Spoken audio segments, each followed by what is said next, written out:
Thanks very much for listening to this. It's recorded in my kitchen at home, so there may be extraneous noises and there may be errors and pauses and things. Also think of what to say next. It's all got to be done in a single take. So thanks very much for watching this. This is about prostate cancer in particular and how we might manage things in the community. My name is Mike Henley and I'm a urologist, but I'm also a medical director of a social enterprise set up to look after some more of the things that we currently look after in hospitals in primary care. So let's have a little bit of a look at the background behind this. I believe that everything we do really is in a state of evolution, and here's two pictures of really the person who was at the forefront of evolution, Charles Darwin. And he talked about evolutionary pressures. Now, there are lots of evolutionary pressures for us as doctors at the moment. Here's one that affects me greatly as a urologist, and it's really the changing in demographics of our patient population. The number of people over the age of 65 is increasing markedly. Many more people in our target age between 1984 and 2034, and that has an impact on hospital services. There are also the political factors such as equality and excellence, liberating the NHS, and of course the Health and Social Care Bill, which is before the Lords at the moment. Another slight problem is that the public purse is relatively empty. Without wishing to frighten anybody, if you include PFI, public sector pensions, and also our current government debt, our actual total government debt is 500% of GDP, which is the highest in the world. So if we want to collect a pension, we probably ought to try and save some money. So the big problems we've got really are an ageing population, the fact that we're broke, and as we often repeat, hospitals are expensive. Now I don't know if you know where this is, but this is actually Toyota, the car plant in Derby. And obviously it's a huge, great big factory for producing cars. So if it was truly always cheaper to do things on a local basis, why do Toyota build a great big factory to build cars? Why don't they build them at dealerships in every town up and down the country? And that's of course because often you can get economies of scale. Now if we look at prostate cancer, there's plenty of scale there. So these are the figures for rates of patients, new diagnoses with prostate cancer, and you can see that roughly it's about 100 per 100,000. So that gives you a feel for the number of patients you'll see in general practice. And of course the prevalence is much higher than this because patients live with prostate cancer often for many years, and it's at least really 350 per 100,000 patients. And each of those patients needs to be seen twice a year for life. So it's quite a considerable burden really for the healthcare community. I thought next we'd look at who wants what, and we'd look at it from the points of view of all of these people on the screen. So I think we've all got some shared desires, and we all want to know that there's a good quality of outcome. We want to know that care is safe. We want to know that patients are referred when they should be, or not referred when they shouldn't be. And obviously we all need to know that the data is secure. The government's quite keen to save some money, and it would like quality to remain. Patients, of course, have the shared concerns. It would be nice for them, however, if care could be more local and convenient, so long as they get the same expertise as they would have done at the hospital. And that's something that patients often say. They're very happy with community services, but they do want to feel they've got the same level of expertise, and that's particularly the case with cancers. General practitioners, I don't meet many general practitioners that tell me they've got lots of space in their timetable to take on lots of extra duties. There are time pressures. There are many general practitioners that are interested in prostate cancer, but not all are, which can make it quite difficult to look after patients with some of these areas of health care. GPs would like to reduce the cost, and of course everybody's interested in providing better services for their patients. Commissioners clearly need to save money, but they also need evidence of outcome and evidence of quality. Consultants at the hospital have got concerns regarding re-referral. Will patients be sent back up at the appropriate moment? They also would like to know how well they're getting on in terms of their radiotherapy results, their surgical results. This is an important part of professional understanding. They worry they might miss out a bit on the professional relationship. But on the flip side, because of the problems of European Working Time Directive, less juniors around, 18-week waits, cancer targets, the workload is immense, and actually these patients for hospitals at the moment represent a large burden of care. Trainees are important. They need to be able to understand about the disease. And often we use specialist nurses at the hospitals to fill in where trainees aren't available, but you won't find a hospital that has enough of them. And are they able to concentrate on the right things? So if we were to deliver some care in the community, how could this be achieved? Could we have roving nurse specialists maybe, or GPs with a specialist interest, or maybe we could send consultants out into the community, or maybe it could just be a part of every GP's routine job.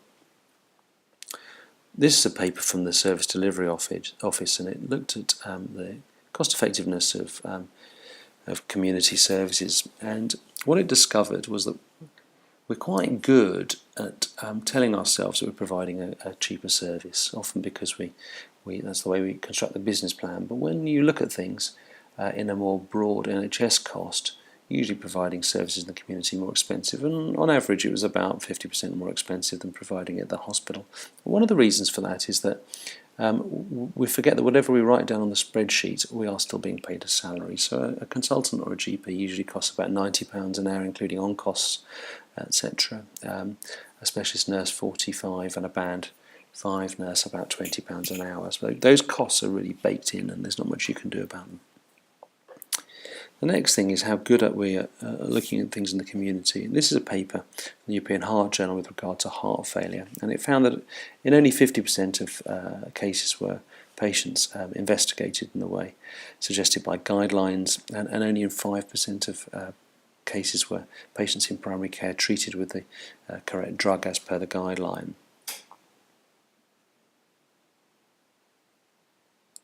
So we often tell ourselves that hospitals are costly. So why is that? Is the staff are more efficient in the community? Well, how do businesses manage to tackle problems of efficiency? Well, they like to pay people less. I can't see many of us wanting to have a real terms pay cut. It's bad enough as it is. They often use staff more efficiently. Well, they try to reduce fixed costs and use economies of scale, such as the Toyota factory. But really commonly they use technology to try and improve things. So what we tried to do was to build an expert system to look after diseases in the community. And the sort of thing we were looking for was it was too complex for the average GP, not for the enthusiast, but for the average. It needed to be large volume of care, the sort of thing that's often looked after by a specialist nurse or junior at the hospital. And we got some support from the East Midlands Development Agency and NHS Innovations.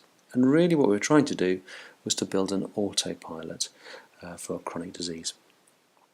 And the disease areas we've looked at now are looking at are benign prostate disease, stable prostate cancer, heavy menstrual bleeding, some of the hepatitis situations, thyroid follow-up, and bariatric surgery. So which cases for prostate cancer would be suitable to be followed up in this system?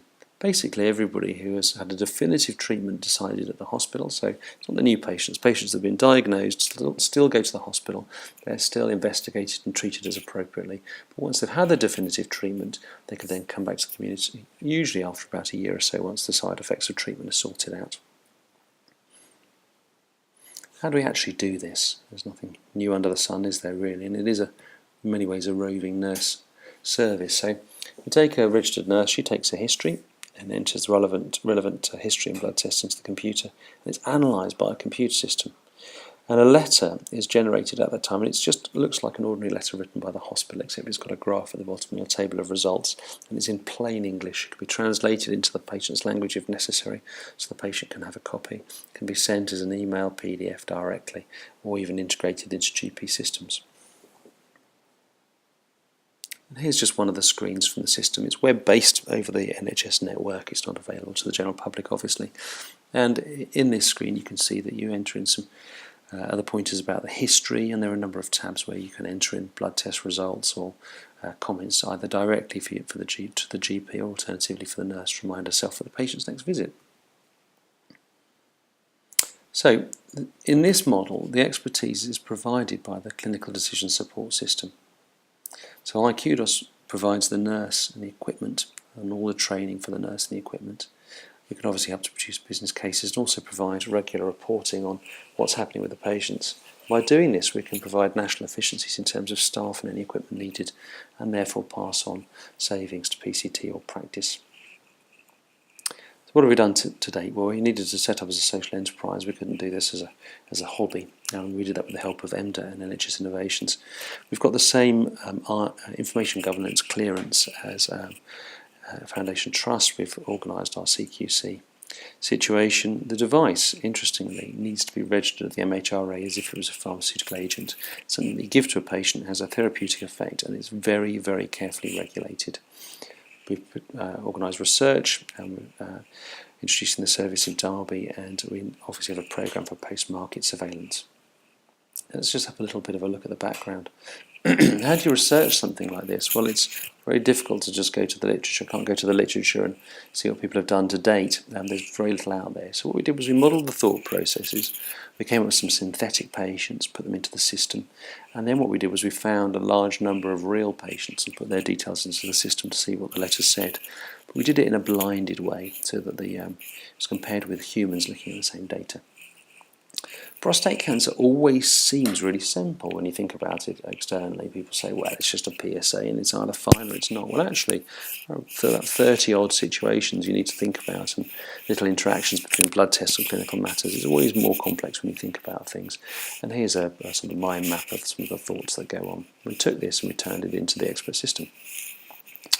So we took a database of patients from our existing nurse-run clinic. We've got about 250 patients, and we put them into two groups of 100, and we had 3 human assessors, 2 consultants, 1 registrar, and they assessed the same information independently as the computer did, and we saw what people's outcomes were. And this was all mapped against the guidelines which we had based on, the NICE guidelines. So it was really how well could the humans follow the guidelines and how well could the computer follow the guidelines. Because you can put 3 urologists in a room and get 6 opinions, we needed to have an independent chair who's also a urologist. He hadn't seen any of the data at all. So for the first 100 patients, the 3 assessors looked at them, and there are about 200 decisions to be made in terms of the 100 patients, and the error rate was 21, 23 and 30, so around about a 10% error rate, which is quite common in human factor investigations. Interestingly, in only one of these errors did all 3 human examiners make the same error or make the same disagreement with the computer. And the errors were actually significant. There were some missed abnormal LFTs whilst the patient was on hormonal manipulation. This can lead to fulminant liver failure. There was a wrongly diagnosed recurrence. When blood tests were missed, it wasn't spotted. Patients were brought back too early. Patients were brought back too late, including patients with recurrence after surgery, and 1 patient with renal failure was missed. So they're quite significant errors. So what was the impact of the hospital? When we first thought about this idea, some people thought it was possibly threatening, but very rapidly we turned around and realised it would help with a great deal of our targets. It also helps offset the problems of the European Working Time Directive and improves the opportunity for joint operating, etc. Specialist nurses rapidly realised that it wasn't a way of de-skilling specialist nurses, but it was a way of upskilling non-specialist nurses. Rather than taking a year to 2 years to train a specialist nurse, we can train a band 5 nurse in a day to use the system and be safe. And it therefore frees up the specialist nurse time for other more important things. And it enables us to provide an increased resource without an increase in salary cost.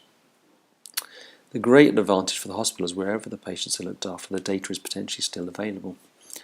Plenty of scope for reporting, and because the system is in a single point, if the guidelines change, that can be changed in a single point too.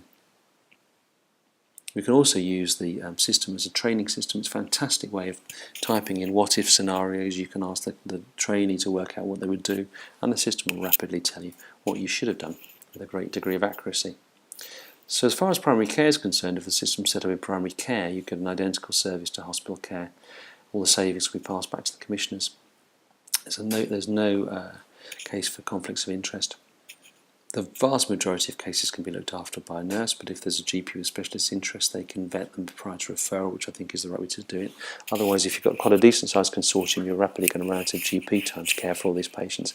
And the quality is at least as good as secondary care, and obviously if you include the errors, it's better than secondary care. And there's no shortage of quality or clinical outcome data. From the patient's perspective, the patient can be sure that they're still getting hospital quality care, which is following national guidelines, whilst at the same time it's convenient and safe. So in summary, we can change the current model, and I think by using this method there are advantages for all, and at the same time we can maintain or even improve quality. Thanks very much for listening.